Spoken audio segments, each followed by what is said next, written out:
আবার চলে আসলাম দুধে ভিজাই না পিঠা। চিতই পিঠা দুধে ভিজাইয়া কিভাবে খায় সেটাই আজকে দেখাবো।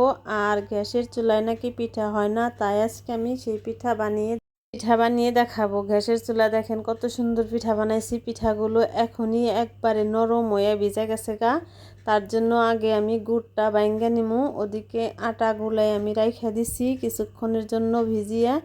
আর এখন আমি গুড়টা সুন্দর করে বাইঙ্গা নিয়ে গরম পানি দিছি চুলে। গরম পানির ভিতরে গুড়টা ছাইড়া দিমু।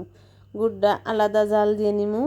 এদিকে গুড়টা আমি এই চুলায় দিছি, আর এক চুলায় আমি দুধ বসিয়ে দিছি। দুধটা অনেকক্ষণ ধরে জাল পারতাছি।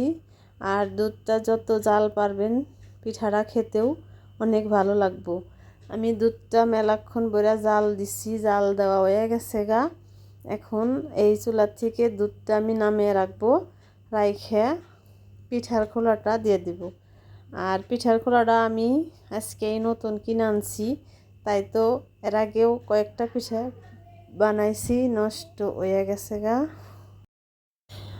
নষ্ট হয়ে যাওয়ার পরে এখন মাশাআল্লাহ যে পিঠাটা দিতেছি অনেক সুন্দর হইতেছে, তাই এই পিঠাটা আমি ভিডিও করছি আপনাদের দেখানোর জন্য। আর পিঠার গুলাটা চুলায় দিয়ে দিলাম, দিয়ে মাইটা ঢাকনা দিয়ে ঢেকে দিলাম।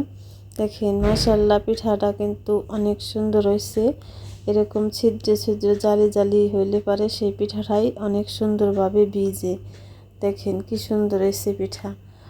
আর এই পিঠাটা দুধে ছাড়লে ভিজে। এদিকে আবার ওদিকে ছাদের ভিতরে সবাই মিলে আড্ডা দিতেছে, তাই আমিও একটু দেখলাম। আর এদিকে এই পিঠাটাও অনেকগুলা হয়ে গেছে গা। সবগুলা পিঠাই একসাথে জমা করছি। জমা করে এখন আমি গুড়ের পানিটা এই পিঠার ভিতরে ছাইড়া দিমু। আর দুধটা পরে দিব, কারণ দুধ আর গুড় গরম গরম দিলে পরে দুধটা কাইটা যায়। এই কারণে আমি আজকে পিঠাগুলা একসাথে জমাইয়া তারপরে গুড়ের পানিটা আগে ছাইড়া দিলাম। দিয়ে এটারে হালকা একটু জোরানোর পরে আমি দিয়ে দিব দুধ।